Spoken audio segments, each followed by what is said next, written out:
प्रणाम। बहुत ही भारी मन से कभी कभी बात करनी पड़ती है, लेकिन बात तो करनी ही पड़ेगी। आज भी मैं आपके साथ कुछ भारी भारी बातें लेकर आया, लेकिन इसका एक ही सार तत्व है, और वो है कि हमें अपनी बुराइयों को त्यागने का प्रयास करना चाहिए, और हमें दूसरे पर आरोप प्रत्यारोप से पहले अपने ऊपर अवश्य देखना चाहिए। क्योंकि लालच, अहंकार, इच्छाएं, वासनाएं और काम, क्रोध, ये विकार हमें हमेशा ग्रसित करते रहते हैं, और आध्यात्मिक पुरुष इनसे बचने का प्रयास करता है। वो कभी भी इन तत्वों में नहीं पड़ता। फिर भी न जाने क्यों लोग ऐसे हैं कि हमेशा अपने आप को कहते तो आध्यात्मिक हैं, लेकिन आध्यात्मिक होते नहीं हैं। वो अपने आप को केवल अध्यात्म से जुड़ा हुआ दिखाना चाहते हैं, लेकिन वास्तव में उनकी उन्नति नहीं हुई होती है। अब प्रॉब्लम ये है, जिसे कहते हैं महासमस्या, कि मैं आपको उदाहरण देना चाहता हूँ, लेकिन दुनिया के उदाहरण दूंगा। जैसे अगर किसी संत का नाम ले लिया या किसी परंपरा का नाम ले लिया तो बखेड़ा खड़ा हो जाएगा। तो इसलिए छोड़ देते हैं, किसी का नाम नहीं लेते हैं, और कहानी से आपको बताते हैं। जैसे अंगूर खट्टे हैं वाली कहानी। यहाँ देखिए अंगूर लगे हैं, यहाँ मेरे पीछे देखिए इस बेल में कितने सारे अंगूर लगे हैं।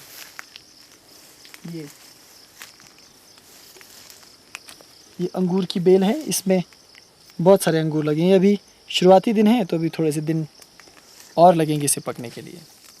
खैर, मैं क्यों कह रहा हूँ अंगूर खट्टे हैं। उदाहरण देता हूँ।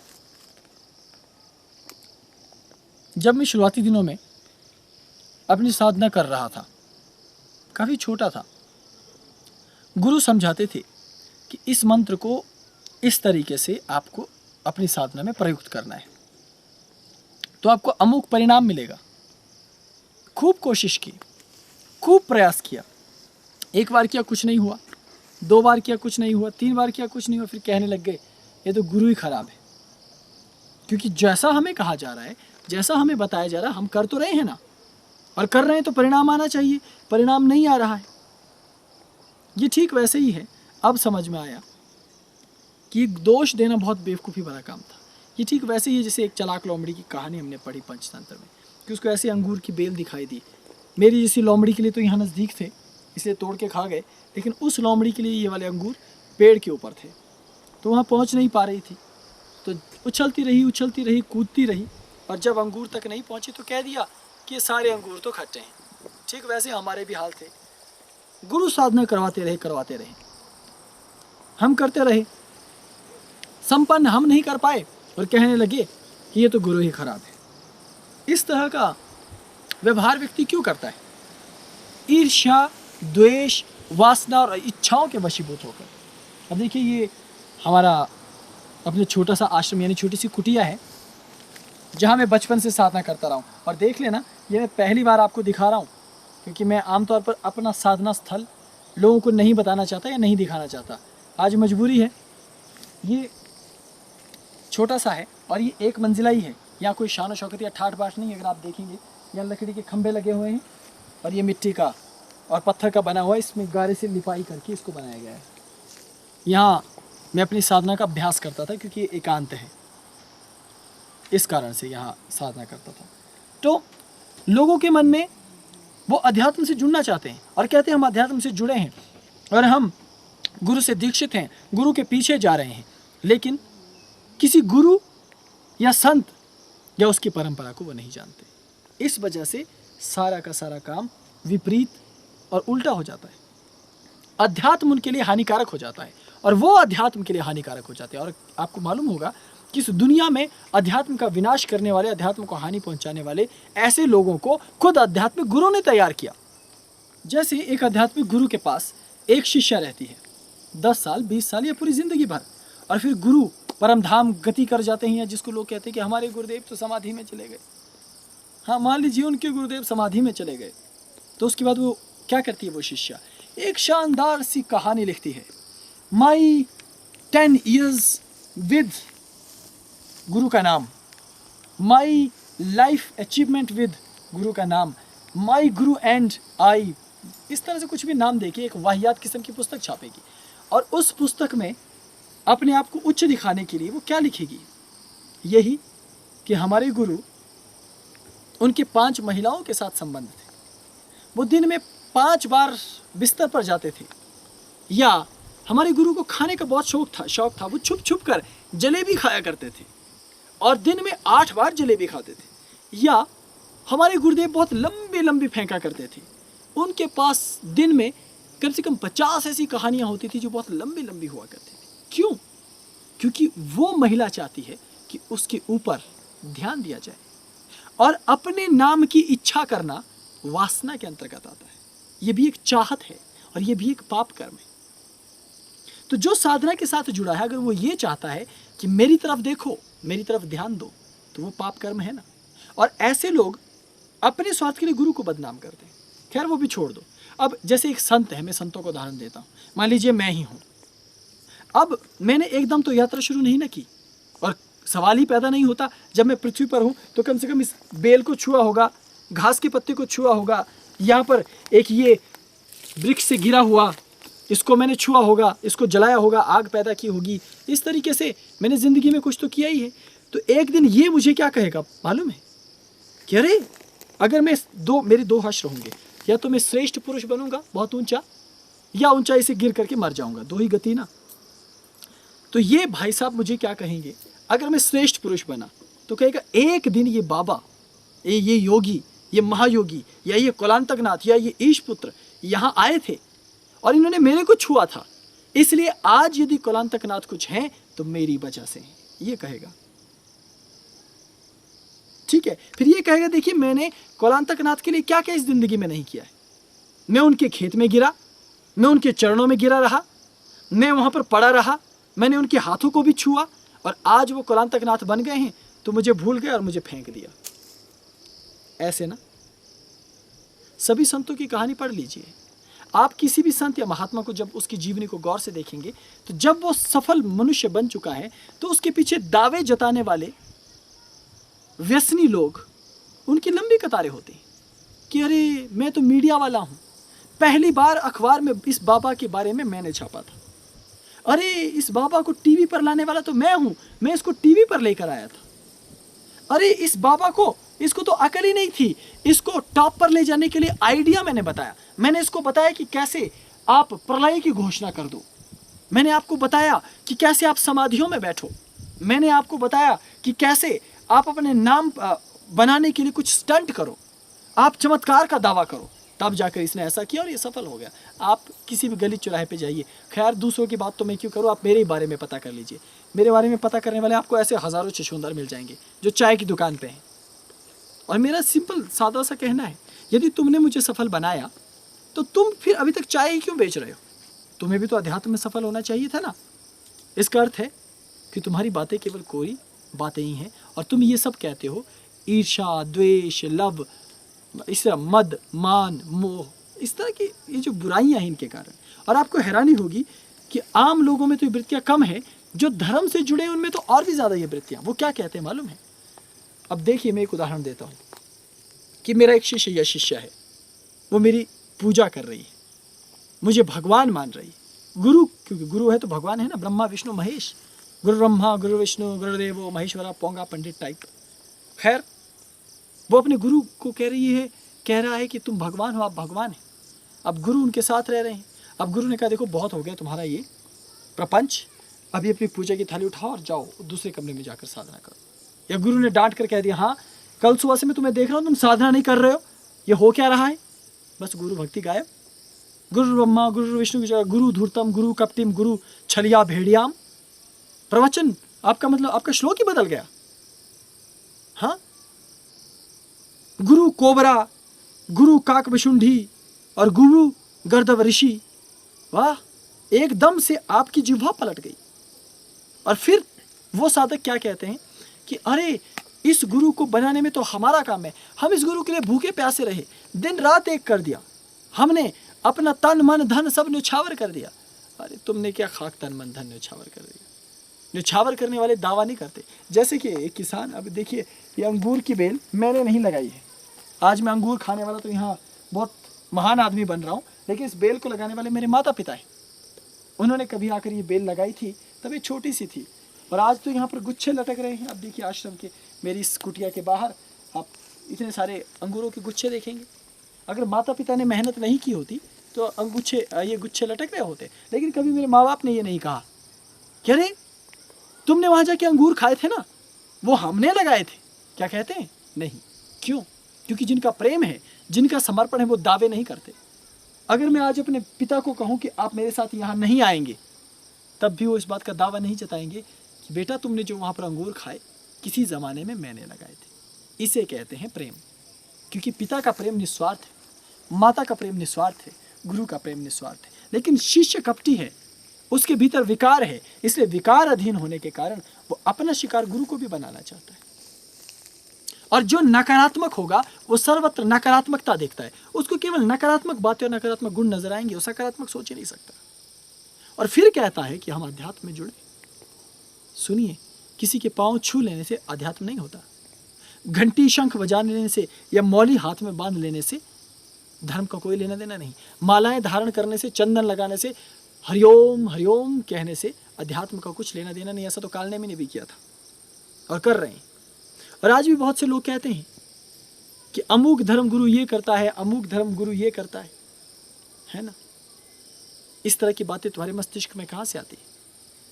ईर्ष्या, मान सम्मान, दंभ, मद, मोह, मान, मत्सर, इन सभी के कारण। और जब तक तुम इन प्रपंचों से अपने आप को नहीं छुटाओगे या उनको छोड़ोगे, त्यागोगे, तब तक साधना में सफलता असंभव। गुरु के साथ तुम चल नहीं सकते, उनके कटाक्ष वचनों को तुम सुन नहीं सकते, उनके परीक्षाओं में तुम उत्तीर्ण नहीं हो सकते और अपना अधिकार जमाते हो और कहते हो कि गुरु ने गलत बताया है। वाह शेष, कितने सत्यवादी हो तुम। केवल तुम ही गलत नहीं होते, तुम कभी गलत नहीं होते, सिर्फ गलत हम ही होते हैं। और दूसरी बात कि यदि मैं आपको एक एक चीज साफ साफ स्पष्टतया बता भी दूं, मान लीजिए पूर्ण सत्यता के साथ कि देखिए ये चीज ऐसे हैं, और वो प्रमाणित हो जाए, तो कौन सा तुम मान लोगे? तब भी कहोगे देखो इस दुनिया में तो एक ही हरिश्चंद्र है और वो ये है, क्योंकि दूसरा हरिश्चंद्र तो पैदा हो ही नहीं सकता ना। वो तुमने जो मान लिया है, क्योंकि तुम खुद ही वैसे हो तो दूसरों को भी वैसे ही समझोगे। इस कारण ये छोटी छोटी बातें हैं और ये बड़े अजीब कारण हैं। लेकिन सच मानो, अध्यात्म की जो बड़ी यात्रा है ना, वो किसी बड़े कारण से नष्ट नहीं होती, कभी नहीं। मेरी चुनौती है, आप दिखाओ कि कभी किसी शिष्य और गुरु के बीच में इस बात को लेकर विवाद हो गया हो कि 500 करोड़ की संपत्ति गुरु के पास है और वो मेरी थी। शिष्य 500 करोड़ की संपत्ति गुरु को खुशी खुशी दे देगा, लेकिन किसी दिन किस बात पर नाराज होगा मालूम है? कि गुरु ने मुझे क्यों कहा कि पानी का गिलास लाकर मुझे दे। मेरे पास दूसरा लड़का भी तो था वहाँ आश्रम में, उस दूसरे को क्यों नहीं कहा?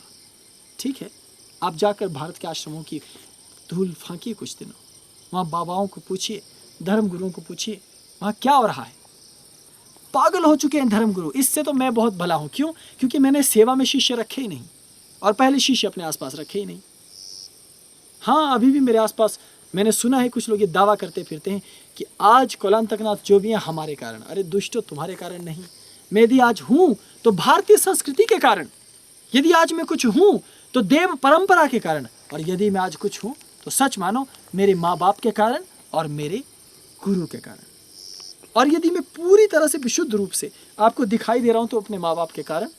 और यदि आप मुझे सुन रहे हो, मुझे देखना पसंद कर रहे हो, मुझे झेल रहे हो, तो उसका कारण मैं नहीं, मेरे गुरु हैं जो मेरे रोम रोम में बसे। मेरे शब्द भारत की ज्ञान परंपरा है, गुरु परंपरा है। इस कारण तुम मुझसे सुनने के लिए तैयार हो। इसलिए तो मैं कह रहा हूँ कि इतने बड़े तत्वों को लेकर कभी गुरु शिष्य के बीच में संवाद या कभी मनमुटाव नहीं हुआ। अध्यात्म में कभी ये चीज़ें अड़ंगा रही नहीं। जिनको मूलभूत तत्व कहा गया है, जो मौलिक दोष हैं, मौलिक दुर्गुण हैं, यही काम, क्रोध, लोभ, मोह, अहंकार। हम बड़े साधक बन सकते हैं, कुंडलिनी जगा सकते हैं, लेकिन प्रश्न ये पैदा होता है, क्या इन दुर्गुणों से मुक्ति पा सकते हैं? नहीं ना। तो फिर छोड़ो, काहे की बात करते हैं। फिर तो ये अंगूर खट्टे ही है ना, ये मीठे कैसे होने वाले? बहुत मुश्किल है, क्योंकि हर आदमी केवल सफल आदमी के साथ चलना चाहता है। अब देखिए, मैं एक छोटा सा उदाहरण बताऊंगा आपको कि मान लीजिए अभी मैं एक छोटा सा जोगी हूँ, ये मेरी साधना कुटिया, और यहाँ रहकर हम साधना कर रहे हैं। और हमारे पास ऐसा नहीं कि केवल यही है, भिखारी मत समझना मुझे, है ना। और पता चला कल तो मुझे एक भीख में चेक काट के भेज रहे हो कि लो बाबा जी थोड़े बड़े ऐसे होटल में रहो, कुछ खाओ पियो, सूख गए हो। इतना कंगाल नहीं हूँ मैं। माँ बाप ने बहुत अच्छा सा घर बनाया हुआ है, सीमेंट का भी, आधुनिक भी। लेकिन तुम्हारे आधुनिक मकानों में कुछ मज़ा नहीं आता, इसलिए ऐसे मकान भी है साधना के लिए। तो भिखारी मत समझना, है ना, ये छोड़ दो। तो मैं अंगूर की बात कर रहा था कि अंगूर खट्टे हैं, है ना, अंगूर तो खट्टे हैं। खैर, तो लोग क्या करते हैं, आज मैं कुछ भी नहीं हूँ, आज बहुत कम लोग मुझे जानते हैं, लेकिन दुनिया भर में अलग अलग देशों में तो लोग मुझे जानते हैं। लेकिन अभी कम हैं, तो अभी कम लोग हैं ये कहने वाले, ये जताने वाले कि देखिए जी हमने इनके लिए कुछ किया है।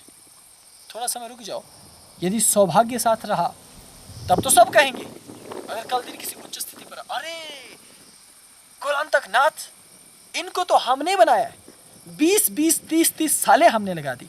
सालों में कितनी बार तुम मेरे पास आए, कितनी देर मेरे साथ बैठे, और फिर कहते हो हमने तो उनको आइडिया दिया। आइडिया तुम मुझे दे रहे हो, जो मैं ये शब्द कह रहा हूँ प्रवचन, ये तो तुम जो मेरे दिमाग के अंदर बैठे हो अभी। अगर आइडिया देना है ना, एक मेरे गणित के अध्यापक थे, उनका बड़ा अच्छा सा संदर्भ याद आ रहा है। वो कहते थे कि नकल भी ना अकल वाला ही कर सकता है। और उदाहरण देने के लिए उन्होंने क्या किया, हमारी क्लास में एक बेचारा मेरी तरह ही लड़का था, गणित कम समझने वाला, उसको खड़ा कर दिया अपनी जगह पर, कहा उठो बेटा, वो उठे, कहा आगे आओ। आ गया, एक छोटा सा प्रश्न उनको पूरा एक कॉपी पर बता दिए कि इस कॉपी पे किस, देखिए इसे ऐसे सॉल्व करते हैं, ठीक है। अब कहा वापस जाओ और वो एक क्वेश्चन दोबारा बोर्ड पर लिखते, और कहा बेटे इसे सॉल्व करके दिखाओ। आपको लगता है कि सॉल्व हुआ होगा? यही हाल हमारी दुनिया के हैं। आज आप कह सकते हैं कि मैंने कुलांतक नाथ को आइडिया दिया, ठीक है, मैं आपको आइडिया देता हूँ। मैं आपको कहता हूँ देखो, चंद्रमा पर जाया जा सकता है, चंद्रमा पृथ्वी के नज़दीक ही तो है, यहीं हर रोज़ रात को नज़र तो आता है, बस जाना ही तो है, जाओ ना तुम। आइडिया दे दिया, बात खत्म। इतना ही तो होता है। अब कल अगर तुमने यान बनाया, रॉकेट बनाया, उपग्रह बनाया, स्पेस स्टेशन बनाया, वैज्ञानिक रखे, वैज्ञानिकों को ट्रेनिंग दी, उसमें तुम बैठे, फिर चंद्रमा तक गए, उसकी तमाम गणनाओं को आपने जानकारी मुहैया जुटाई की, और वहाँ कदम रख के वापस आए, तो पप्पू लाल हलवाई का तो कुछ नहीं जाता। क्योंकि उन्होंने तो हलवी, जब जलेबी बना रहे थे तो कह दिया था रात को, देखो यार वो चांद दिख रहा है ना, एक दिन इस पर जाना चाहिए। मैं तो सोच रहा हूँ अपना ढाबा उधर भी खोल ही दूँ, एक ब्रांच ऊपर होनी चाहिए ना, चंद्रमा वाली। पप्पू हलवाई, संपर्क, email address, live from moon, halwa jalebi, हाँ, होम डिलीवरी फ्रॉम मून, ऐसा। तो पप्पू हलवाई क्या कहेगा कि आइडिया तो मैंने दिया था, जलेबी की कसम खा के बताता हूँ, अब ये चांद पर चले गए तो इसमें कौन सी बड़ी बात हो गई, है ना। तो ऐसे अहंकारी वचन जो हैं हमारे साधु महात्माओं को पूरे देश में परेशान कर रहे हैं, पूरे विश्व में।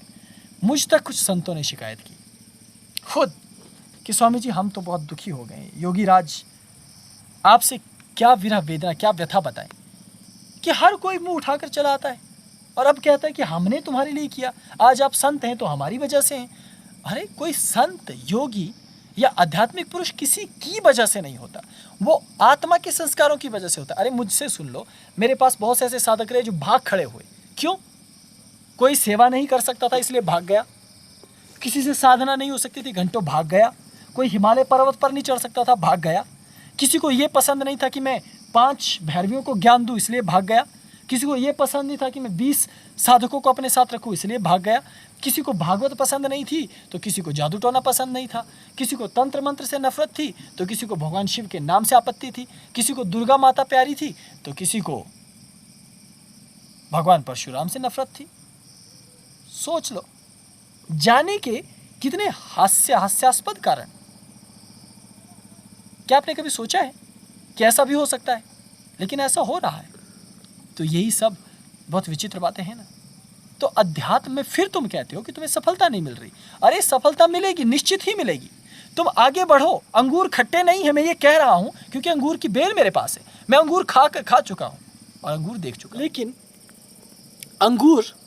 अंगूर तो मीठे हैं और खट्टे भी, ये आपकी परिस्थिति पर निर्भर करता है कि आप किस प्रकार से अंगूरों का सेवन करना चाहते हैं। यदि आप बुद्धिमान हैं तो अंगूरों का रस क्या है उसे जान जाएंगे, लेकिन यदि आपको इन तत्वों का ज्ञान नहीं है तो फिर वास्तव में खट्टा ही है। और अक्सर 2 तरह की लोमड़ी होती है, एक वो लोमड़ी जो अंगूर के लिए उछलती रहती है। भक्तजनों, अगर आपने कभी लोमड़ी की कहानी सुनी हो ना, तो एक दूसरी लोमड़ी की कहानी भी मेरे से सुन लो। अभी अंगूर वाली कहानी को छोड़ दो, वरना अंगूरों के चक्कर में रहोगे ना, खट्टे ही होंगे ये हमेशा। अब मैं रोटी के चक्करों में ले जाता हूँ। पंचतंत्र की एक और कहानी है कि एक लोमड़ी सुबह उठी, उसे बहुत भूख लगी हुई थी, बहुत जोर से।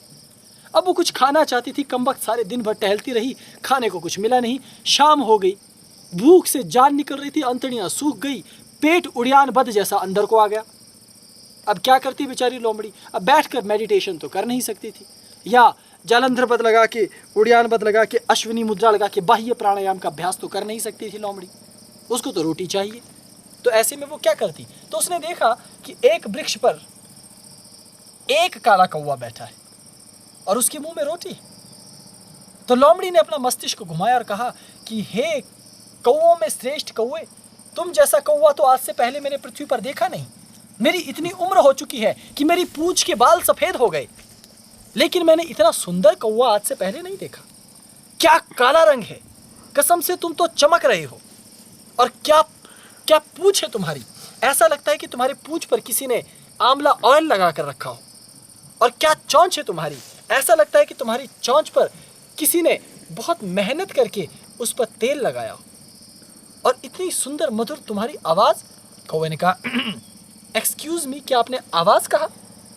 लोमड़ी ने कहा हाँ हाँ, आपकी आवाज इतनी मीठी और मधुर कि जब आप गाते हो तो ऐसा लगता है कि राग मल्हार, मेघ मल्हार गा रहे हो। ऐसा लगता है कि राग दीपक गा रहे हो। ऐसा लगता है कि बसंत बहार गा रहे हो।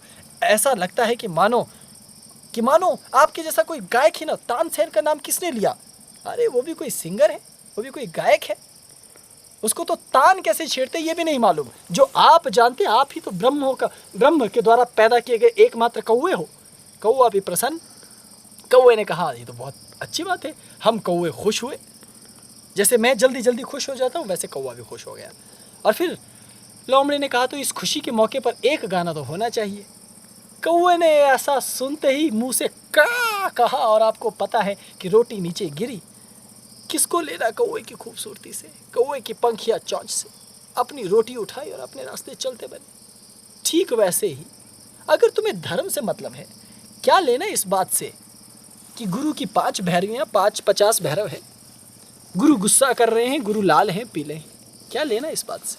रोटी का इंतजार करो, कब गुरु के मुंह से सत वचन गिरे, कब वास्तविक साधना तुम्हें मिले, कब वास्तविक मार्ग तुम्हें मिले। अपनी रोटी उठाओ और चलते बनो आगे मार्ग पे, तो सफल हो जाओगे। लेकिन उस मार्ग पे चलने के नियम गुरु और शिष्य दोनों के लिए एक से ही हैं कि अपने अहंकार, मदमान और मोह को छोड़ दो। और मैं उन शिष्यों को कह रहा हूं जो हमारे पीछे नहीं चल रहे, किसी भी गुरु के पीछे विश्व में जा रहे। आज का ये मेरा प्रवचन मेरे लिए नहीं है, सारे संसार के उन गुरुओं के शिष्यों के लिए है जो अपने गुरुओं के पीछे जा रहे हैं, लेकिन उन्हीं के समूह संगठन में से बिछड़कर, कालनेमी बनकर इस अध्यात्म को क्षति पहुंचाने का षड्यंत्र कर रहे हैं, हिंदू धर्म को नीचा गिराने का। आप भारत की ही बात देख लीजिए।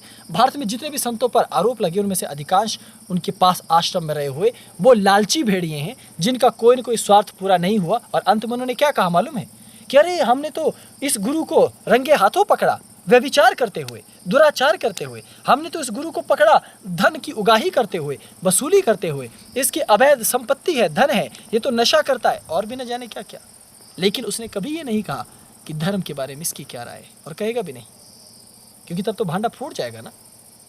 इसलिए सावधानी की जरूरत है। सावधानी गुरुओं के लिए जरूरत नहीं है। गुरुओं का क्या जाएगा, ज़्यादा से ज़्यादा तुम जेल भेज दोगे, लेकिन अध्यात्म का गला तुम घोंट रहे हो। अध्यात्म की मृत्यु तुम्हारे हाथों में है। और तुम दावा करते हो कि हमने किसी आध्यात्मिक पुरुष को बनाया है, तो मूर्खों, पुरुषों को केवल एक बनाता है, और वो है शिव। उसके सिवाय कोई पुरुष पैदा कर ही नहीं सकता। खैर, ज़्यादा नहीं कहूँगा क्योंकि तुम्हें समझने की आदत है नहीं। मैं हर रोज़ कुछ कहता हूँ, इस कान से सुनते हो और किस कान से निकालते हो तुम्हें मालूम है ही। फिर भी संत होने के नाते, कौलांतक पीठाधीश्वर होने के नाते, मेरी परंपरा कहती है कि मैं कहता जाऊँ, और तुम्हारी परंपरा कहती है कि तुम भूलते जाओ। धन्यवाद मुझे झेलने के लिए। ओम नमः शिवाय। प्रणाम।